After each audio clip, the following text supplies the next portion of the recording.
East Africa is experiencing something of an energy revolution. Two very different technologies are emerging, generate power and light. The Night, the biggest engineering project in Kenya, is tapping huge reservoirs of steam from beneath the Rift Valley as the area's massive geothermal resources are coming on stream. While solar technology is finally delivering, as rising performance and plummeting prices, roughly the same costs as a hen for a small lamp, means sales are soaring. Tom Heat's been to Kenya to see the power surge. The African Rift Valley. A split in the earth nearly 4,000 miles long. The cradle of mankind and now the birthplace of an energy revolution.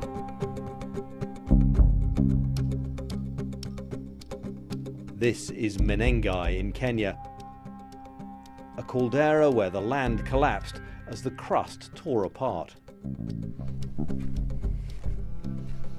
This crater was once the scene of regular volcanic eruptions, at least the size of Krakatoa, shooting rocks like this high into the air. The whole place would have been a hot blizzard of ash and caustic roiling gases. And now that very same power is on the brink of being harnessed to electrify Africa.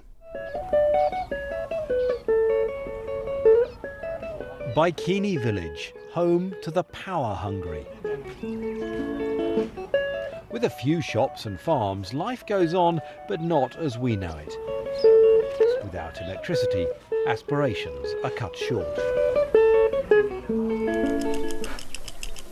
Sylvester Muthama works by hand. Slow for him, unpopular and occasionally painful for his customers.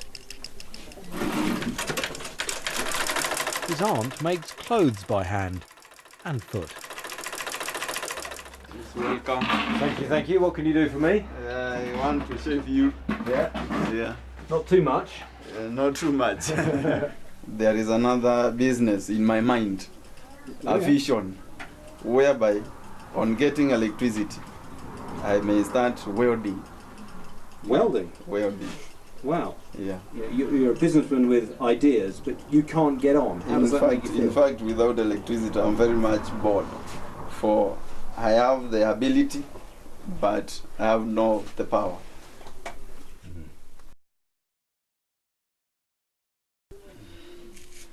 This online magazine depends on electricity for its very existence.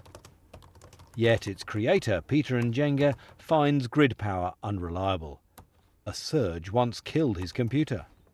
The lack of power is choking his ambitions. I compare it with a student who doesn't have a book or a pen, because electricity is what drives all our equipment, right from the phones, the internet connections we have, and the computers that we use. It's very important because we are at a time when we are exploding in usage of broadband technologies. So in the long term, it's actually going to be very important for the young generation which is tech savvy, and they will have to really be doing their businesses and conducting the transactions online. This place, known as Hell's Gate, could deliver the power they crave. The earth is still young here. As the Rift Valley widens, cracks open up and the heat from beneath escapes to the surface. You can really smell the sulphur here, and the rocks toasty. They're drilling to discover wells of superheated water under massive pressure. Once found, the steam is piped up into turbines to generate electricity. As we are drilling, we are using water as a circulation medium to subdue the pressures and temperatures to enable us to drill ahead. But we think Daniel Odongo leads the hunt. We need something that can put power online as fast as possible, and geothermal is doing that for us. Everyone now in Kenya is trying to find out what is going on in Olkaria, what's going on in the power sector, and we are having people coming from all over Kenya and all over the world to see what we're actually doing in geothermal. And it is a huge scale what you're doing here, isn't it? Yes, it is, because it's a single biggest investment in Kenya. It's going to cost about $1.3 billion US, and it's generated a lot of excitement all over. The drill is boring down about 2 miles into the earth, and there are 8 of these rigs operating throughout Kenya because overall they want to drill over 100 wells.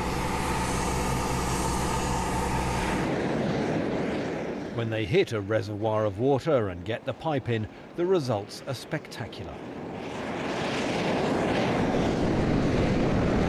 That is so much more than just a deafening roar. It's an elemental power that makes the ground tremble and shakes your chest. It truly is a force of nature.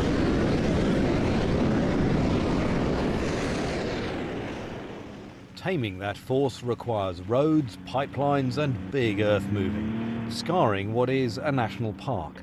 But the developers insist they will restore it. The Scottish make electricity. This power station has been going for 20 years, but the new wells being drilled in Olkaria will need a far bigger power plant, as this geothermal field alone will produce more than Kenya's entire current electricity output, and more are being explored. Power is the engine for development actually, and we're really looking at geothermal, for instance, being really the driver for that expansion, that we need to have enough power in this country to drive the economy and therefore achieve our vision. The picture will look very green. In 10 years' time, we reckon about 70% of our power supply will come from green sources. That's a figure that most Western countries would really envy. Yes, but we do have the natural resources. We have wind, we have solar, we have geothermal. But making electricity is only half of Africa's problem. How do you deliver it? Only 1/3 of Kenya's population have mains power.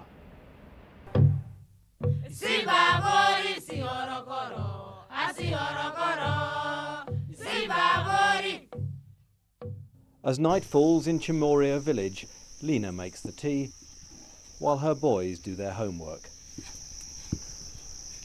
Light for both comes from burning pricey paraffin. How much does it cost you? About 100 shillings in a week. 100 shillings in a week? Yes. That's 80 pence she'd like to save, and paraffin comes with health costs too. An evening's lighting produces as much pollution as 40 cigarettes.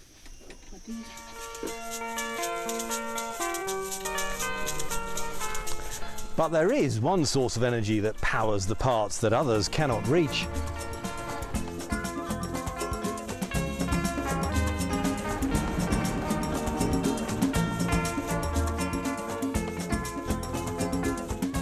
The sun is coming and the solar roller is on the road, delivering the next batch of small solar lights to remote villages. Sales of these in Africa are more than doubling every year, driven by plummeting prices. Yes, it's going to light rural Africa. A couple of years ago, within 1 year, we used to sell consider about 7,000 lights. Right. In November 2012, we did a record of 20,000 lights within 1 month. That's 4 weeks. Every part of solar technology has got cheaper and better. Panels, batteries and LED bulbs, turning wishful thinking into products. They now cost about the same as a hen. So we just place it outside the sun for about 4 to 6 hours, depending on the intensity of the sun. Customers listen to the pitch, but really thrill to the demo. Yeah. And tap on it. But still, it's still working, isn't it? So, Sales are brisk. Most of the buyers are teachers shopping for themselves and parents. Faster, faster. At a nearby school, you can see the attraction. During the break, I catch up with head teacher Stanley Rugut, who has distributed over 1,000 lights to his pupils' families. They very well must to have even more extra time of reading in the night. That is why the school has come up from where it was. Really, you can put it down to the solar lights. Your results have improved. Yeah, it has improved. And you think it's down to lots of people having light at home? Yeah. Really? Yeah, because I can see after buying this one, the children are now coming up with good marks. So it can change their life. And here's a star pupil. In recent exams, Enoch came 55th in the whole of Kenya. He's a modest character, though.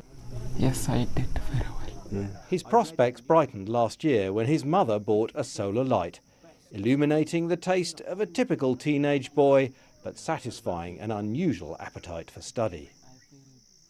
Before there was this daylight, I used to read up to 7 only, but when it was brought, I read up to 10. Up to 10, so 3 more hours of reading every night. Yeah. You have got very good results. Yeah. What do you want to do in your future? What is your hope? To be a doctor. A doctor? Yeah. Right.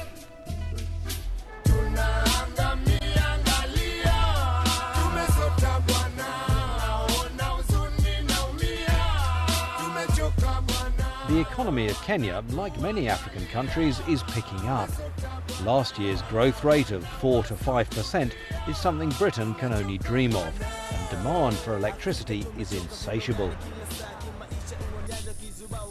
But if geothermal is going to generate most of the watts to brighten the future, it will need huge amounts of money. 15 to 20 billion pounds across the country. Here at the African Development Bank, that isn't snuffed out. Whether you're running a small hairdresser shop or a photocopy shop to the largest factory in this country, energy has been the greatest drain. What is today wasteland could be a major economic zone, exporting, domestic consumption. You know, it would be a robust economy with factories, with universities, with full economic activities, and all of it will be powered by geothermal and renewable energy. And as they say, what was once referred to as the dark continent will henceforth be known as the brightest continent, and then that will be reason for all of us to celebrate.